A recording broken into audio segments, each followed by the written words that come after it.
கண்ணா இந்த கூட்டல் கணக்கு பார்க்கலாம். இது ஒன்றுகள், இது பத்துகள். ஃபர்ஸ்ட் நீங்க கூட்டி போடுங்க. 8 9 எத்தனை கண்ணா? 17. அதுக்கப்புறம் பத்துகளை கூட்டுங்க. 4 6 எத்தனை? 10. இப்போ இந்த இடத்துல நீங்க இதை போடக்கூடாது, போடாம இங்க 10 போடுறீங்க அடுத்த ஸ்தானத்துல. சரியா? இப்போ கூட்டி போடுங்க. 7 1 1. இப்போ ஏன் டீச்சர் இப்படி கணக்கு போடுறோம் அப்படின்னா 48 69. இப்போ நீ என்ன பண்ணுவ? 8 9 எத்தனை? 17. 6 4 10 இப்படி போடுவ. கரெக்டா? இது தவறு. அப்படி இல்லைன்னு வச்சுக்கோங்க, என்ன தெரியுமா பண்ணுவ? இப்போ 48 69 இருக்கா? 8 9 எத்தனை? 17. மிச்சம் 1 மேலே போட்டுருவ. கரெக்டா? 6 4 10.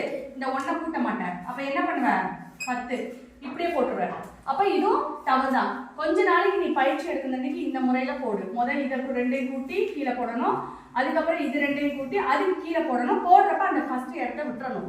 நீ அடுத்து 3வது 100கள் இடத்த கூட்டி போடுறப்ப இங்கேருந்து அப்படியே ஆரம்பிக்கணும். சரியா?